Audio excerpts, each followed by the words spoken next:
Josué capítulo 2, diz assim o texto sagrado: de Sitim enviou Josué, filho de Num, 2 homens secretamente como espias, dizendo: andai e observai a terra e Jericó. Foram, pois, e entraram na casa de uma mulher prostituta, cujo nome era Raabe, e pousaram ali. Então se deu notícia ao rei de Jericó, dizendo: eis que esta noite vieram aqui uns homens dos filhos de Israel para espiar a terra. Mandou, pois, o rei de Jericó dizer a Raabe: faze sair os homens que vieram a ti e entraram na tua casa, porque vieram espiar toda a terra. A mulher, porém, havia tomado e escondido os 2 homens, e disse: é verdade que os 2 homens vieram a mim, porém eu não sabia de onde eram. Havendo-se de fechar a porta, sendo já escuro, eles saíram. Não sei para onde foram. Ide após eles depressa, porque os alcançareis.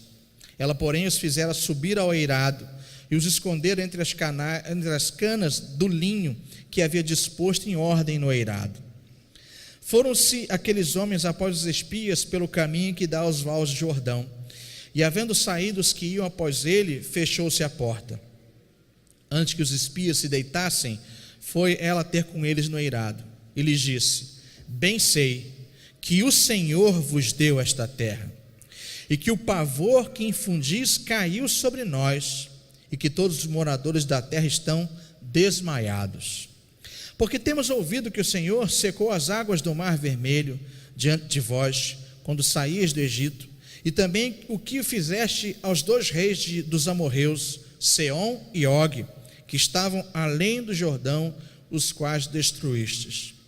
Ouvindo isto, desmaiou-nos o coração, e em ninguém mais há ânimo algum, por causa da vossa presença, porque o Senhor vosso Deus é Deus em cima nos céus e embaixo na terra. Agora, pois, jurai-me, vos peço, pelo Senhor, que assim como usei de misericórdia para convosco, também dela usareis para com a casa de meu pai, e que me dareis um sinal certo, de que conservareis a vida a meu pai e a minha mãe, como também a meus irmãos e a minhas irmãs, com tudo que tem, e de que livrareis a nossa vida da morte. Então lhe disseram os homens: a nossa vida responderá pela vossa ação, se não denunciardes esta nossa missão. E será, pois, que, dando-nos o Senhor esta terra, usaremos contigo de misericórdia e de fidelidade. Ela então os fez descer por uma corda pela janela, porque a casa em que residia estava sobre o muro da cidade.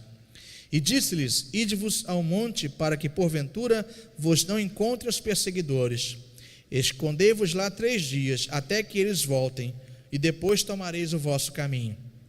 Disseram-lhe os homens: desobrigados seremos deste teu juramento que nos fizeste jurar, se, vindo nós à terra, não atares este cordão de fio escarlata à janela por onde nos fizeste descer.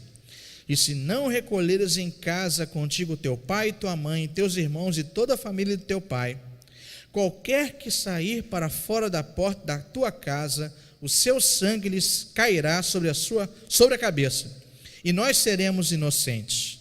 Mas o sangue de qualquer que estiver contigo em casa caia sobre a nossa cabeça, se alguém nele puser a mão. Também, se tu denunciares esta nossa missão, seremos desobrigados do juramento que nos fizeste jurar.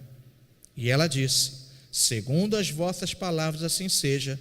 Então os despediu, e eles se foram, e ela atou o cordão de escarlata à janela. Foram-se, pois, e chegaram ao monte, e ali ficaram 3 dias, até que voltaram os perseguidores, porque os perseguidores os procuraram por todo o caminho, porém não acharam. Assim, os 2 homens voltaram e desceram do monte, e passaram e vieram a Josué, filho de Num, e lhe contaram tudo quanto lhes acontecera. E disseram a Josué: certamente o Senhor nos deu toda esta terra nas nossas mãos, e todos os seus moradores estão desmaiados diante de nós. Graças a Deus pela leitura da sua palavra. Nós, às vezes, não temos a dimensão do que o Senhor faz através do seu povo. Muitas vezes nós ficamos muito presos à nossa vida comum, ao nosso dia a dia, e nós muitas vezes nos esquecemos do que o Senhor faz através da sua vida cotidiana, através do seu trabalho, dos seus estudos, através do que você faz, da sua profissão, da sua ida a um supermercado. E eu quero dizer a vocês que o Senhor usa, que o Senhor não só vela por nós, mas nos usa em cada ato, em cada palavra. O Senhor usa o seu povo.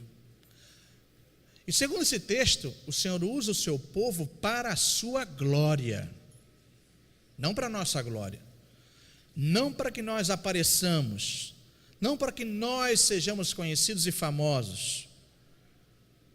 Na segunda essa palavra a gente lembrou isso, quanto daquele empreendimento chamado Torre de Babel, onde aquela comunidade queria que o seu nome fosse célebre dentre os demais povos, que eles não fossem espalhados pela terra como os demais povos, mas que o seu nome fosse famoso, o seu nome fosse célebre dentre as demais nações.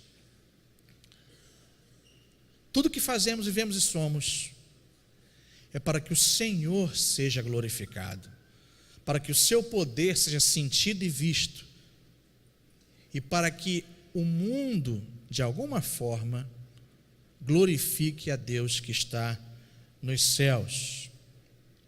O texto que nós lemos aqui, ele está no contexto em que Josué assumiu a liderança do povo de Deus, do povo hebreu. Moisés já havia morrido, podemos dizer que já havia passado o bastão, e agora Josué era o novo líder do povo, e o novo mediador entre Deus e o seu povo. E nesse contexto, os espias são enviados para olharem a cidade a qual eles começariam a sua empreitada, o seu empreendimento, a sua tomada, a sua investida. E esses homens vão se esconder na casa de uma mulher, de uma prostituta, chamada Raabe. E você vai ouvir o testemunho de uma mulher que reconhece que o Senhor é Deus, que reconhece que aquele povo é o povo do Senhor. Olha o que diz o versículo 19: porque temos ouvido que o Senhor secou as águas, não Moisés estendeu os braços. Olha só, que o Senhor secou as águas do Mar Vermelho, e também o que fizeste aos 2 reis. Nós temos visto, temos reconhecido que o Senhor deu essa terra, versículo número 9, e que através de vocês o Senhor tem colocado terror no nosso coração. A verdade é que nós aqui estamos com o coração aflito, nós estamos quase que desmaiados diante dessa realidade. Esse povo, o povo do Senhor, está se aproximando. Será que hoje, vamos esquecer agora dos Estados Unidos, vamos esquecer de outros lugares, às vezes nós citamos muito outros lugares, mas aqui na nossa nação, será que essa tem sido a percepção do povo que está à nossa volta? Ali vai um povo cujo Deus é poderoso, ali vai um povo que de fato o Senhor é com eles, ali vai um povo que tem na verdade se revelado, que não está só, mas que ainda que não tenha a percepção de um Deus, mas que entenda que algo poderoso está com aquele povo, porque ninguém pode resistir. Vamos ser sinceros, será que este tem sido o testemunho da nossa nação? Esse tem sido o testemunho daqueles que estão de fora em relação a gente? Será que você tem sido visto? Vamos agora sair do macro e para o micro. Será que você tem sido visto dessa forma? Ali vai alguém que de fato é diferente, ali vai alguém cujo Deus opera, realiza, ali vai um servo de Deus, ali vai uma serva do Senhor. Para a gente pensar. Mas efetivamente não é nem sobre isso o ponto principal, mas eu queria que nós pensássemos nisso. Se o povo o mundo à nossa volta tem visto o Senhor através de você, através de mim? É uma pergunta. Não estou falando aqui sobre ser super santo, ser santarrão, não estou falando sobre isso. Estou falando se o Senhor é visto através da sua vida. Porque esse é o testemunho dessa mulher, que não tinha compromisso nenhum com o povo de Deus, compromisso algum com a palavra de Deus, mas que viu no povo, com todos os seus erros, mas viu que o Senhor era com eles. Esta mulher acolhe esses dois espias, os esconde, protege, cuida deles. E aí eu acho que nós talvez já estejamos um pouco crescidinhos para falar, olha aí, ela mentiu, ela escondeu eles e mentiu. O pai da mentira é o diabo. Aí a gente vai entrar numa discussão, lembrando daquelas parteiras que na verdade salvaram Moisés, Puá e Sifrá, que também disseram que, poxa, as mulheres hebreias são muito fortes, quando nascem a gente já não tem mais como impedir o nascimento ou contar, já nasceu. Não era essa a verdade. Vamos ser sinceros. O Senhor não nos ensina a mentir, mas o Senhor nos ensina a ser hábeis. Vocês já ouviram falar num irmão, num livro chamado O Contrabandista de Deus? Quem já ouviu falar nesse livro, levanta a mão. Vai contar a história de um camarada chamado Irmão André, que não é o seu nome, mas na verdade ele usa esse nome para não ser identificado, usava, não é? E ele, na época da cortina de ferro na União Soviética, ele fazia o contrabando de Bíblias, o que é ilegal. E aí? Só para a gente, eu também não quero que esse seja o assunto, ou seja, o fulcro nosso, mas só para a gente perceber. E diz até uma vez, certa vez que ele estava num fusquinha, e o banco de trás e tal, o culto cheio de Bíblias, e ele foi parado, e os camaradas abriram, e deve ter algum anjo estendeu a asa ali, porque eles não encontraram Bíblia alguma, e o carro estava, o fusquinha, coitado, estava com os pneus tortinhos de Bíblia. Eles não encontraram nada, diz o relato dele nesse livro.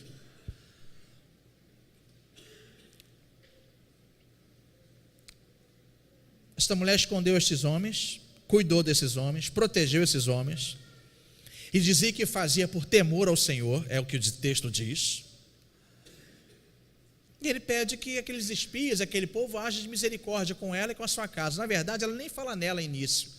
Ela fala com a sua casa, com meu pai, com meus irmãos, e também comigo, logo. Lógico. E aí é dado um sinal, que vai depender, vai fazer toda a diferença. Se você amarrar um fio escarlate, ou seja, um fio vermelho, esse é o sinal. Você e sua casa estarão todos protegidos. E ela fez logo isso. Quando eles saíram, ela já atou o cordão de escarlata na janela. E o texto diz que esta mulher morava exatamente nas muralhas de Jericó, que ruíram, era onde era a sua casa. Talvez não só dela, mas de muita gente, que muitos tinham suas edificações nos próprios muros. E aí eu queria chegar num ponto, que talvez seja uma analogia.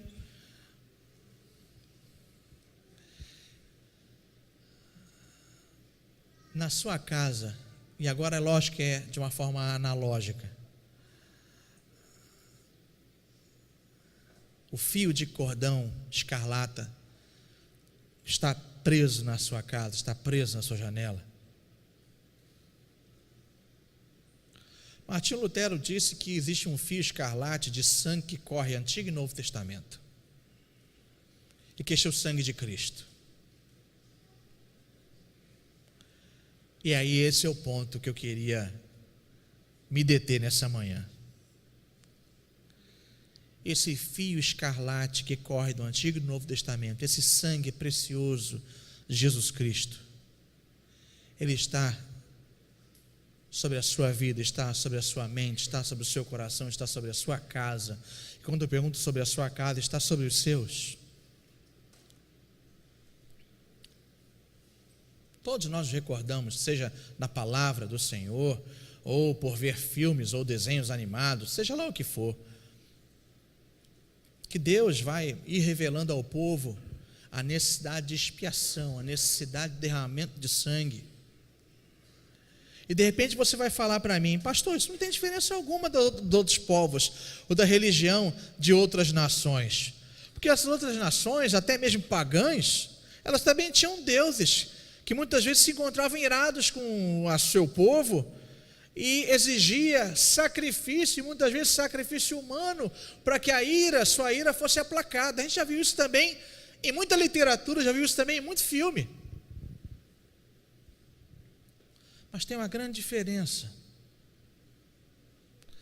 entre os deuses que exigem sacrifícios humanos, de crianças, entre outros, entre um Deus que Ele mesmo se transforma em sacrifício por amor ao seu povo. E aí vai se abrir um grande ato e uma grande distância entre toda e qualquer religião pagã e Jesus Cristo.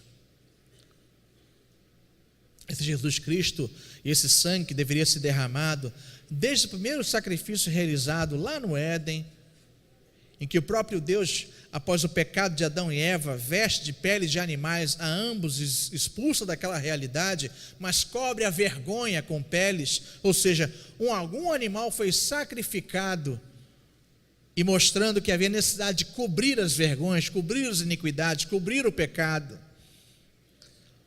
Logo depois, essa ideia de culto e ritual, ainda que podemos chamar assim, muito primitivo, ela ocorre no soerguimento de altares de pedra e de derramamento de sangue. Mais à frente você vai ter o próprio Abraão, e estou dando um pulo aí considerável, que tem um filho, o filho da promessa. Depois Deus requer esse filho, e na hora que ele vai ser sacrificado, e Abraão não vai negar entregar o seu único filho, porque tem fé no Senhor que ele tem poder para ressuscitar no momento seguinte o seu filho, porque ele era o filho da promessa e Deus não é mentiroso. E na hora de levantar a mão, Deus provê um cordeiro. E aí você pode pensar em Isaac como sendo o filho de Abraão, como sendo a humanidade, e o cordeiro como Jesus sendo a provisão em nosso lugar. E todo o Antigo Testamento vai se falar do sangue derramado. Toda uma realidade cultural vai ser construída quando Moisés vai receber visões e revelações de Deus lá no Sinai, conta toda a construção de um sistema ritual no Antigo Testamento, de sacrifício, de pecado, de necessidade de expiação, de animais que vão sendo imolados, o sangue que vai sendo derramado e aspergido sobre o povo, onde o perdão é declarado para o sumo sacerdote e para o povo que ali se encontra. Sangue, um fio escarlate que corre toda a história, mas que vai encontrar o seu cumprimento em Jesus Cristo. João Batista, logo quando vê a Cristo, no Evangelho de João, vai dizer: eis aí o Cordeiro de Deus que tira o pecado do mundo. Aquele que veio é o Deus que se fez carne, é o Deus que se faz e vem em figura humana, que vem até nós, porque sabe que a melhor das nossas obras não pode nos religar a Deus. Pastor, mas o sacrifício do passado apenas apontavam para Jesus, era apenas um modo didático, educativo, para preparar o povo para quando Jesus viesse. E chega Jesus e deixa a sua palavra, reinterpreta a lei, e na cruz do Calvário todo o sistema do Antigo Testamento perde a validade, porque em Cristo se cumpre toda a história. O sangue foi derramado efetivamente, eficazmente e suficiente. É um sangue e um sacrifício eficaz, pleno e suficiente. Não é mais necessário o rito de repetição. O sangue foi derramado de uma vez por todas. O fio escarlate foi derramado de forma efetiva, eficaz, suficiente.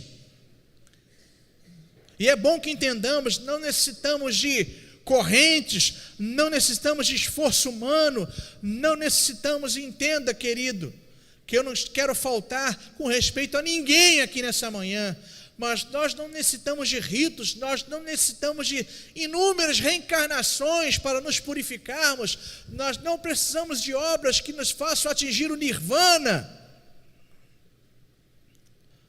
ser melhorados a cada vida sucessiva, não,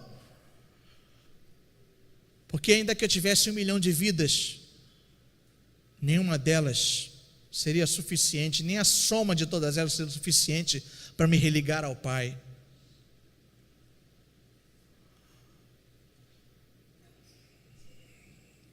Um grande missionário presbiteriano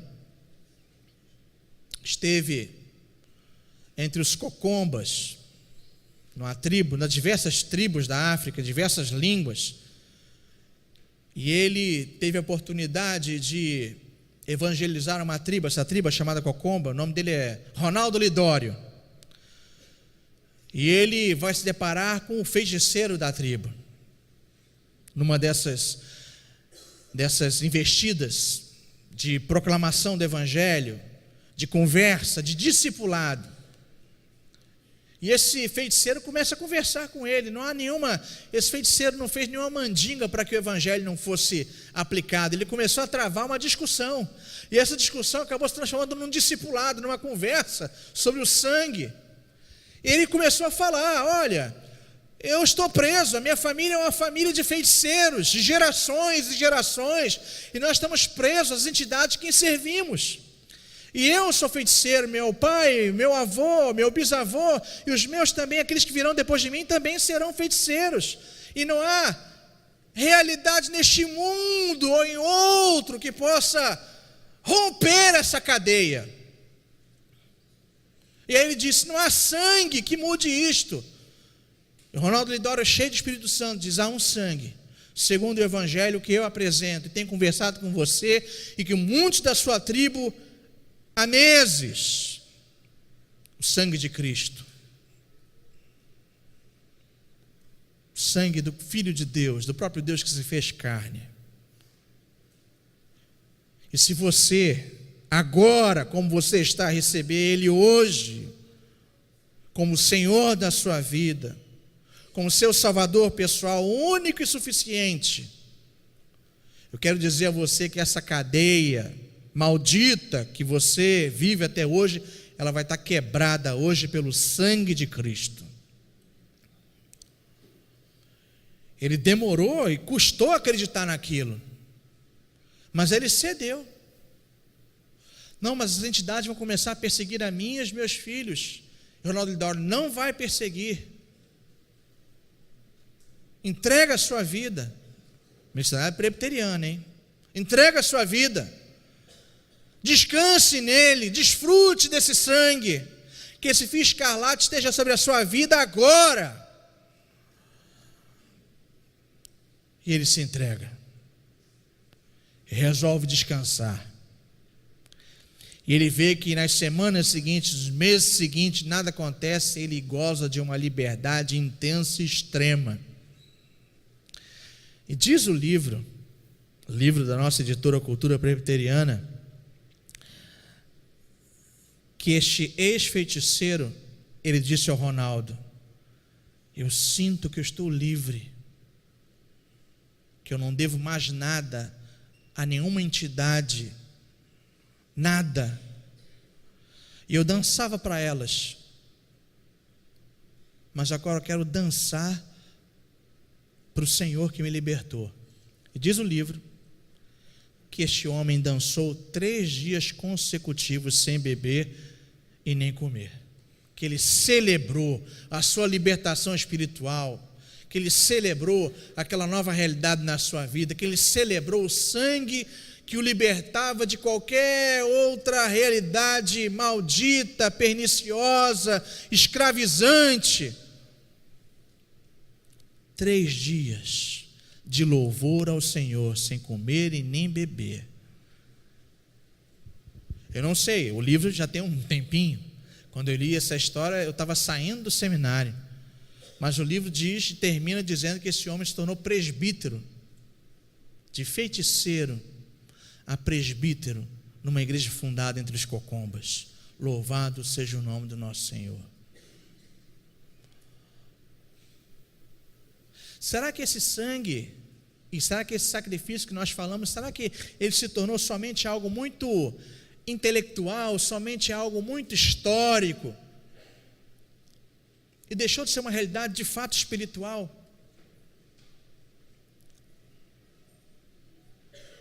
Esse fio escarlate está de fato sobre o seu coração. A minha palavra te convida hoje, nesse dia de ceia, a você repensar se de fato, seja você novo na fé, ou esteja você caminhando há algum tempo na vida da igreja, seja esta ou qualquer outra, esse sangue está realmente sobre a sua mente, sobre o seu coração, sobre a sua vida. Pastor, está, mas a verdade é que a correria da vida me fez esquecer estas verdades. A verdade é que a tristeza com as pessoas me fez também esquecer essa verdade. A verdade é que a briga, às vezes, até com membros da igreja, me fez esquecer essa verdade, porque eu me liguei aos membros e não ao sangue que foi derramado. Acontece ou não acontece? A gente se estressa na igreja ou não se estressa? A gente fica chateado com alguém ou não fica?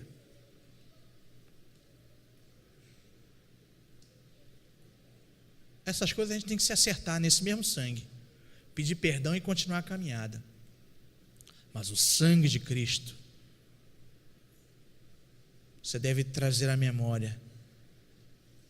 Sim, pastor, ele sim está derramado sobre a minha vida.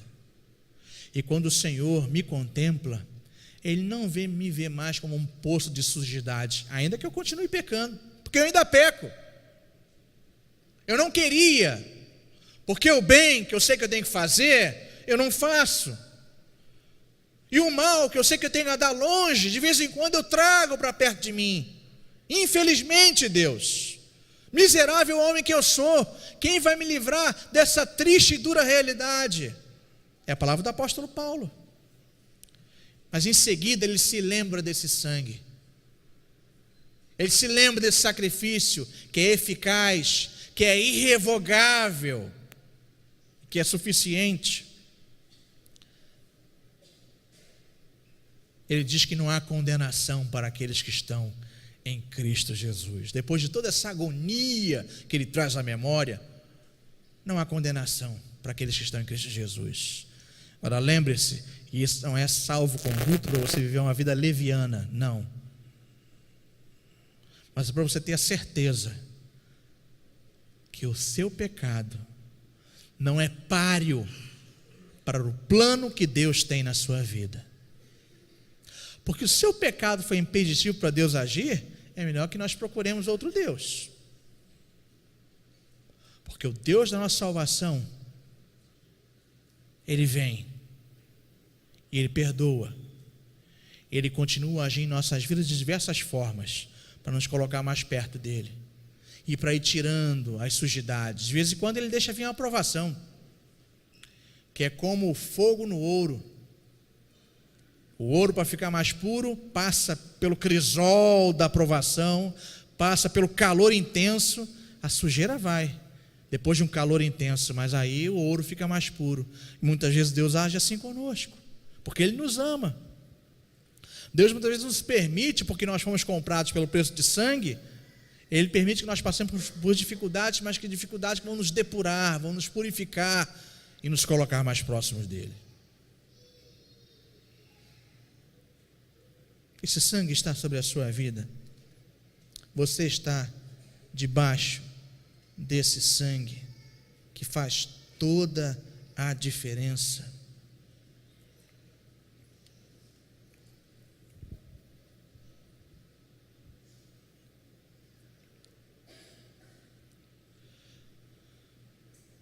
As muralhas ruíram de Jericó. E a partir de Josué 6, versículo 22, nós lemos o seguinte: Então disse Josué aos 2 homens que espiaram a terra: entrai na casa da mulher prostituta e tirai-a de lá com tudo quanto tiver, como lhe jurastes. Então entraram os jovens, os espias, tiraram Raabe, seu pai, sua mãe, seus irmãos e tudo quanto tinha. Tiraram também toda a sua parentela e os acamparam fora do arraial de Israel. Porém a cidade, tudo quanto havia nela, queimaram-no. Então somente a prata e o ouro, os utensílios de bronze e de ferro deram para o tesouro na casa do Senhor. Mas Josué conservou com vida a prostituta Raabe e a casa de seu pai e tudo quanto tinha. E habitou no meio de Israel até o dia de hoje, porquanto esconderam os mensageiros que Josué enviara a espiar Jericó. Não querendo ser grosseiro com ninguém aqui, mas sendo muito franco.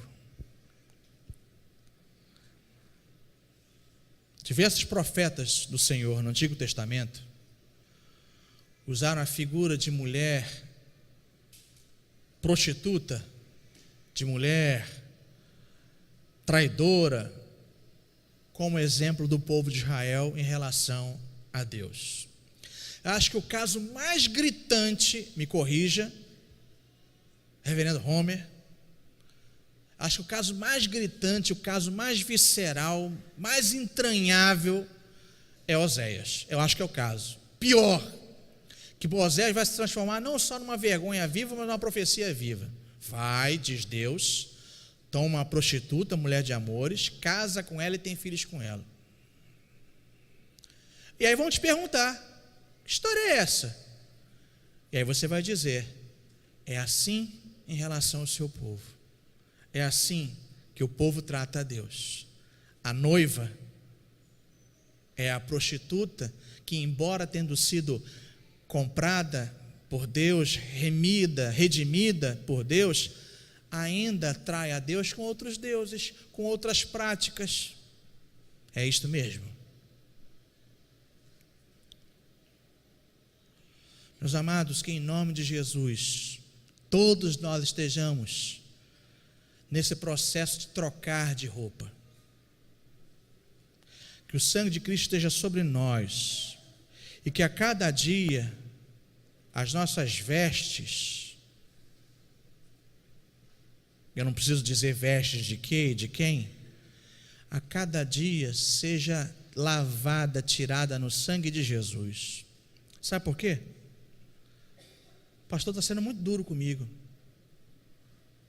Talvez, mas a verdade é porque nós, a semelhança do povo de Israel, muitas vezes continuamos a trair o nosso Deus. Aquele que nos comprou, aquele que nos redimiu, aquele que deu seu filho por nós. Muitas vezes nós traímos por outros deuses modernos. Muitas vezes nós nos quedamos outras realidades e traímos a Deus. Nós podemos trair a Deus entre o culto da manhã e o culto da noite. Desfazendo aquilo que nós professamos crer. E Deus não nos abandona. Mas como Ele nos comprou e como o seu sangue nos lava de forma irreversível, Ele longanimamente, pacientemente, Ele tolera e vai mudando, implantando a sua vontade em nós, através de diversos processos. Mas Ele não desiste de nós. Por isso que nessa manhã eu quis pensar somente nesse fio escarlate. Por isso que nessa manhã eu quis pensar somente no sangue de Jesus. Não somente nessa manhã, mas na verdade eu pensei muito, se não me falar a memória, foi na sexta-feira. Na sexta-feira. Eu pensei muito nesse sangue. Eu pensei nesse amor de Deus que tolera tanta coisa que a gente faz, mas não desiste de nós. Nesse amor que não volta atrás. Nesse amor que não desiste, e não só não desiste, mas continua investindo. Sabe aquela música tema de uma novela que tinha uma personagem chamada Carminha? Lembra qual a música tema dela? Você não vale nada, mas eu gosto de você.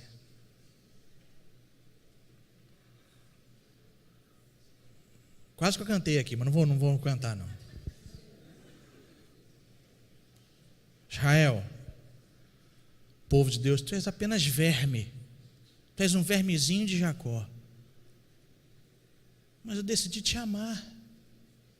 Eu, Deus Todo-Poderoso, decidi amar você. E decidi amar você de modo irreversível. Eu não volto atrás com o meu amor por você. E esse meu amor por você vai te transformar. Esse amor que eu tenho por você vai mudando, vai trocando as suas vestes. Até aquele dia, que a igreja, que somos nós, a noiva, não vai estar mais vestida de trapos imundos e de farrapos, de iniquidade, de maldade. Mas diz a palavra que a noiva vai estar ataviada de linho puro e finíssimo. E aí vai estar preparada por um Deus que não desistiu nem de você nem de mim. Não desistiu de nós, não nos largou. Pode até ter nos disciplinado por um período, mas não nos largou. Mas porque nos ama, tolera, é longânimo, é paciente, é amoroso e vai, através da nossa história, vai mudando as vestes, até aquele grande dia.